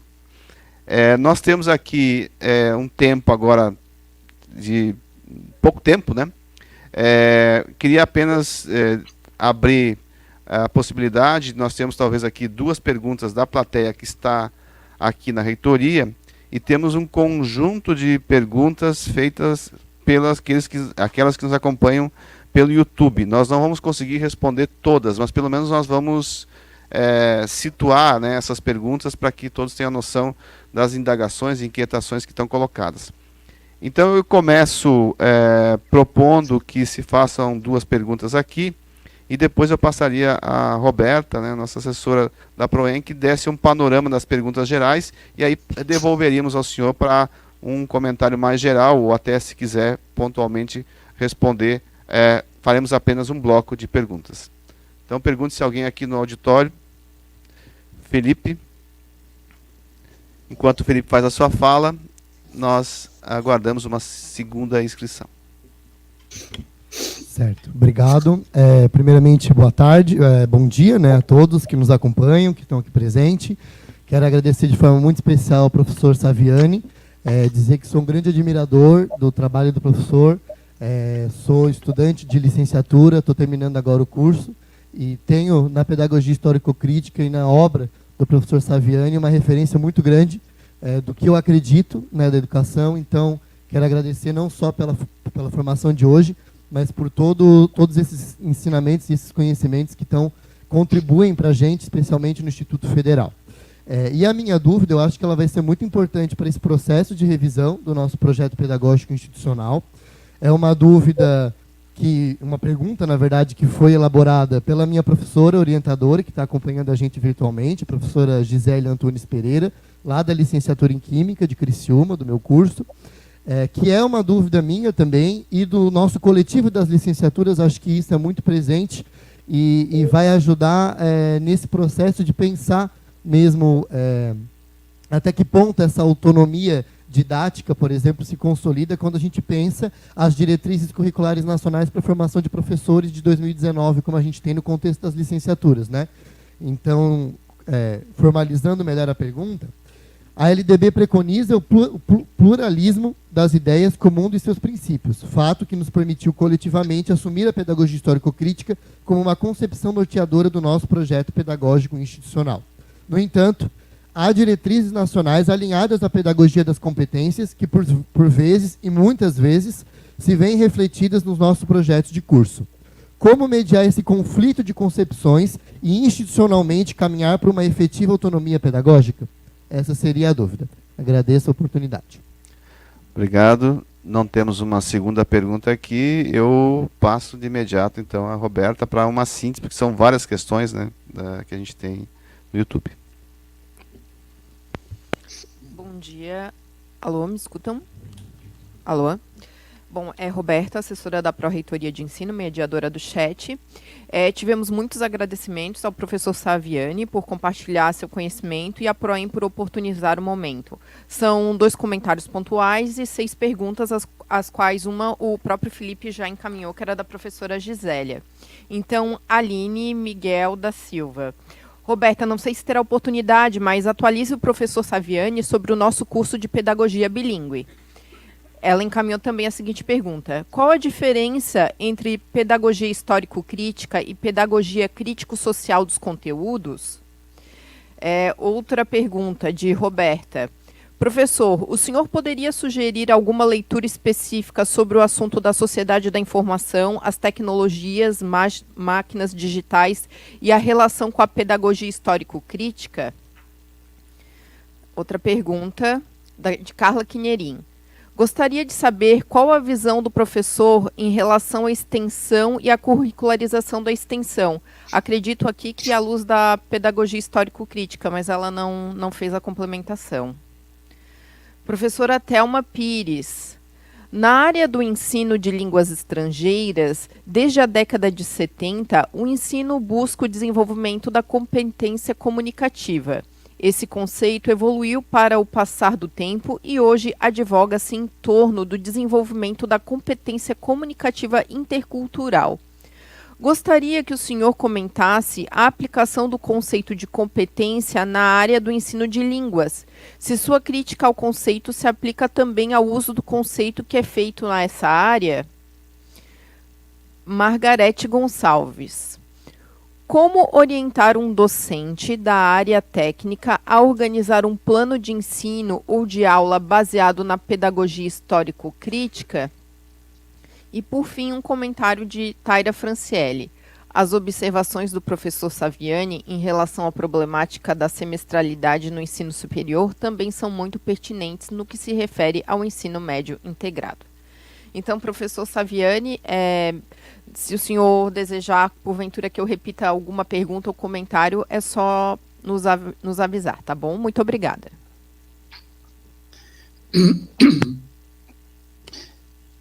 Bem, claro que é impossível dar conta de todas as questões de forma bem fundamentada, em razão do tempo e também da dificuldade de anotar, né, todas as questões levantadas. Eu vou tentar, então, fazer alguns comentários e depois, se for o caso, a gente retoma alguma questão. A primeira foi apresentada oralmente aí pelo Felipe, que se reportou a questão da orientação legal, né, do pluralismo de concepções. Aí é preciso ter presente o seguinte, que essa indicação que está na Constituição, depois vem se repetindo na legislação, diz respeito à liberdade de manifestação. Então, o pluralismo de concepções significa que, né, deve-se estar aberto às diferentes possibilidades, né, sem impor uma concepção, né, excluindo as demais. Né. Mas isto não significa, então, que nós ficamos à mercê, né, de opções as mais variadas e desencontradas, né. A própria legislação, ao final, ela acaba, de uma certa forma, se guiando por determinada concepção, né, que normalmente é aquela concepção que é a hegemônica, que é a dominante, né, numa sociedade que é dividida em classes e, portanto, acaba exprimindo a visão da classe dominante, né. Daí, então, a necessidade de mobilização para que os interesses da classe dominada, dos trabalhadores, também se faça presente, né. Então, a questão do pluralismo de concepções deve ser, a meu ver, entendida no sentido de que é preciso que as diferentes visões se apresentem e sejam expostas para que se possa decidir sobre qual será aquela que irá ser adotada, certo? Então, é nesse sentido, de abertura do debate para se chegar a opção, né, como ocorre na democracia, né? Democracia, todos os diferentes partidos e tudo mais, né, mas acaba sendo acaba prevalecendo aquela que foi a expressão da maioria, né?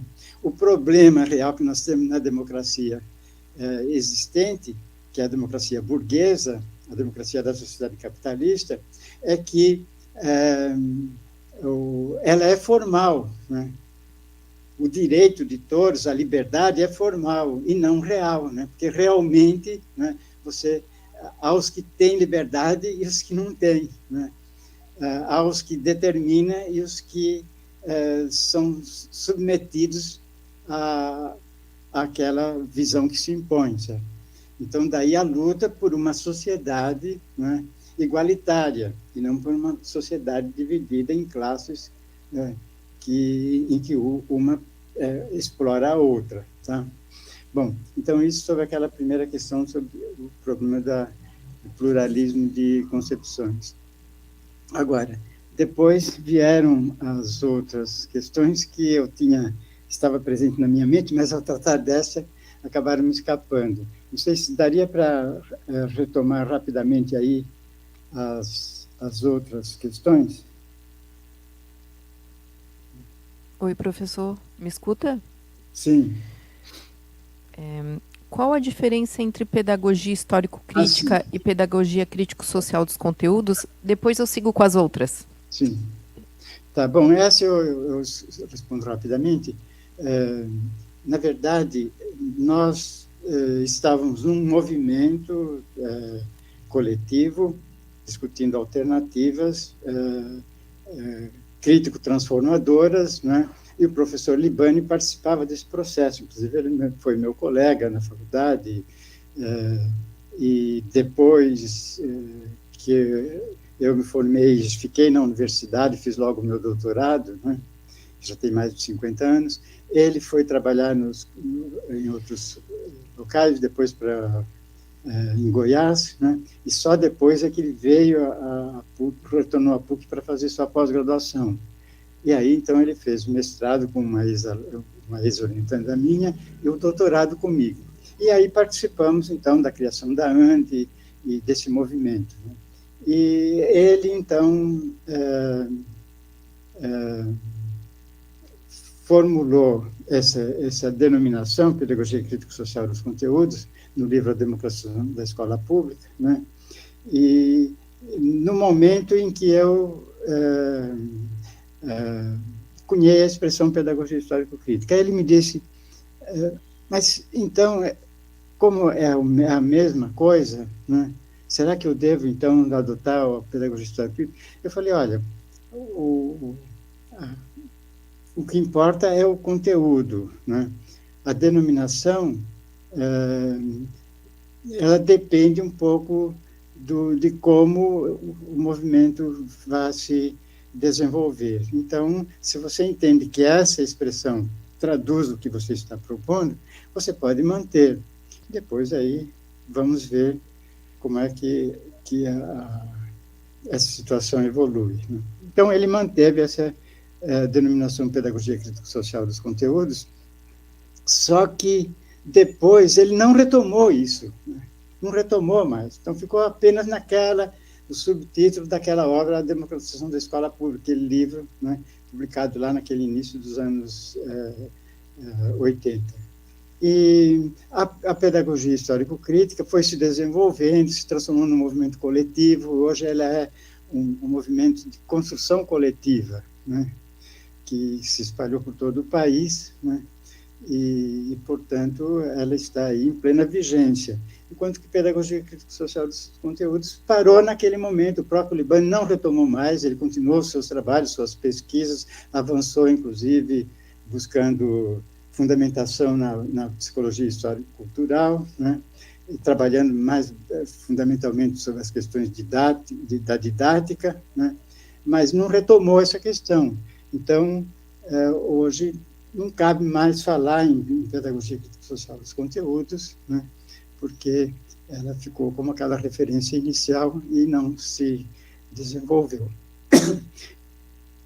Bom, depois... a outra. Pergunta, né, em razão do avançar da hora. E aí depois eu peço licença e a gentileza de lhe encaminhar as demais perguntas para que, se possível, o senhor responda posteriormente. Podemos fazer assim? Pode ser. Tá certo, muito obrigada. Então, por fim, a última pergunta, a pergunta a ser lida aqui é da Margarete Gonçalves. Como orientar um docente da área técnica a organizar um plano de ensino ou de aula baseado na pedagogia histórico-crítica? Bom, aí a questão é basicamente o domínio da teoria, né? E isto tem algumas implicações, né? Por exemplo, o professor João Luiz Gasparim trabalhou nesse âmbito, escreveu um livro chamado Uma Didática para a Pedagogia Histórico-Crítica. Eu até cheguei a prefaciar esse livro, né, apontando lá que se tratava de uma proposta, né, que na verdade não seria a única, né, e que, apesar de alguns limites, era um passo importante para que se pudesse considerar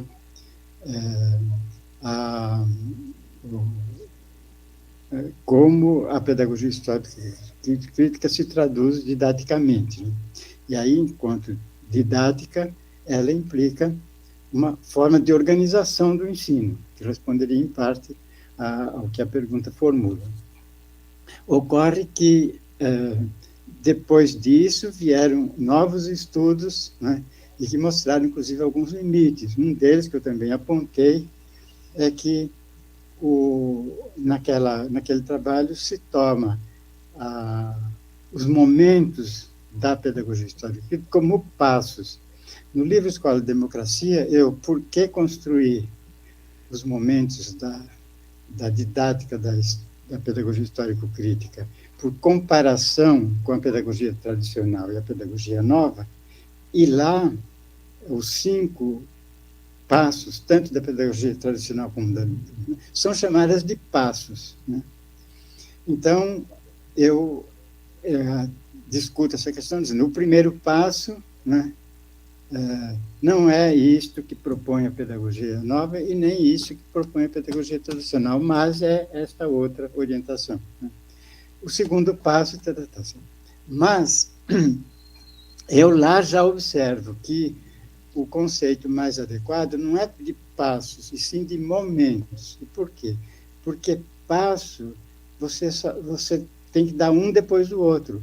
Eu não posso dar o segundo sem ter dado o primeiro, não posso dar o terceiro sem ter dado antes o primeiro e o segundo, né? Agora, então, a noção de passos, ela é mecânica, né? Ela é formal, né? E, no entanto, a noção de momento, ela permite ela permite se compatibilizar com a visão dialética, né? Então, nesse sentido, os momentos, eles se interpenetram, né? Então, eu dou um exemplo, quando eu trato, por exemplo, da educação do campo, né? A questão dos transgênicos, né? Se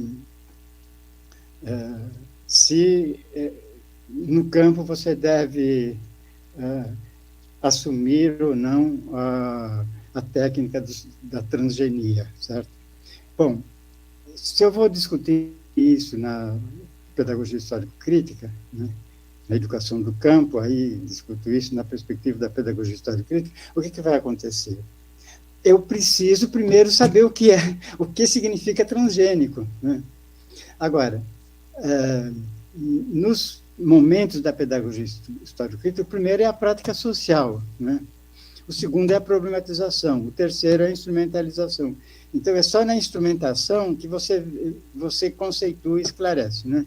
No primeiro, prática social, você leva em conta o movimento geral da prática em que nós estamos envolvidos, portanto, que os alunos estão envolvidos, o professor também está envolvido, e o professor vai trabalhar com os alunos para que ele entenda essa prática e seja capaz de intervir nela de forma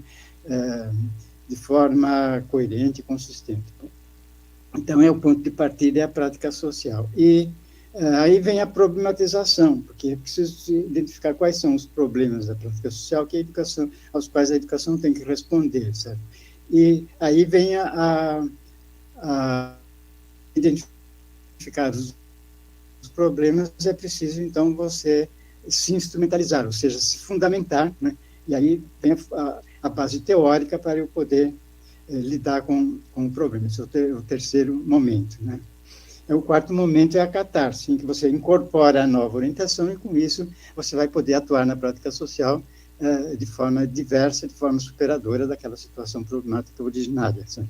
Então, por isso, a prática social é o ponto de partida e o ponto de chegada da educação. E você tem esses 3 momentos intermediários. Bom, mas aí, então, a questão do problema dos transgênicos, né? Eu identifico isso, mas eu preciso primeiro saber o que é transgênico. Mas saber o que é transgênico já supõe eu ter o domínio dos conhecimentos, né, científicos e técnicos que levaram à produção da transgenia, sabe? Então, eu já estou no terceiro momento, né? Já estou no terceiro momento. Então, isso significa que eu não posso considerar como passos mecânicos, né? E sim como momentos que se articulam dialeticamente. Assim. Então, veja, quando eu vou construir, então, o plano de ensino da pedagogia histórico-crítica, eu tenho que ter presente essa concepção, né, que é de caráter dialético, que é uma lógica dialética e não a lógica formal, né, que está presente nos conceitos de passos. Tá? Então, é por aí que eu respondo a essa questão sobre como é que você pode formular uma programação, né, didática com base na pedagogia histórico-crítica. Muito bem, professor. Nós teríamos muitas questões e aqui no chat, né, com certeza, com mais tempo, né, esperamos inclusive uma próxima oportunidade a gente tê-lo novamente conosco, seja virtualmente ou, se possível, também presencialmente, para seguir inclusive nesse debate e aprofundamento. Como o senhor sabe, nós temos feito uma formação, várias formações, na verdade, tentando aprofundar e a compreensão, inclusive este tema da didática da pedagogia histórico-crítica foi um dos temas da Semana Pedagógica que nós realizamos no mês de fevereiro, que aconteceu no campus de Jaraguá do Sul Centro, com a sua conhecida, né, ex-orientanda Ana Carolina Galvão, e ela trabalhou no campus Joinville com os fundamentos da pedagogia histórico-crítica e depois, no dia seguinte, no campus de Jaraguá do Sul, com a didática da pedagogia histórico-crítica. E nesse momento, nós estamos com um ciclo de formação com o professor Newton Duarte, que trata justamente da pedagogia histórico-crítica. Então, este momento de hoje é parte de um processo mais amplo de compreensão da pedagogia histórico-crítica e as suas possibilidades de materialização no contexto do IFSC. Queria agradecer muito novamente a sua presença e convidá-lo para acompanhar conosco, convidar todos os presentes aqui. O nosso estudante de Jaraguá do Sul, ele está conosco, vai precisar só de um tempinho para aqui afinar o seu instrumento e nós vamos encerrar então esse momento com esse estudante.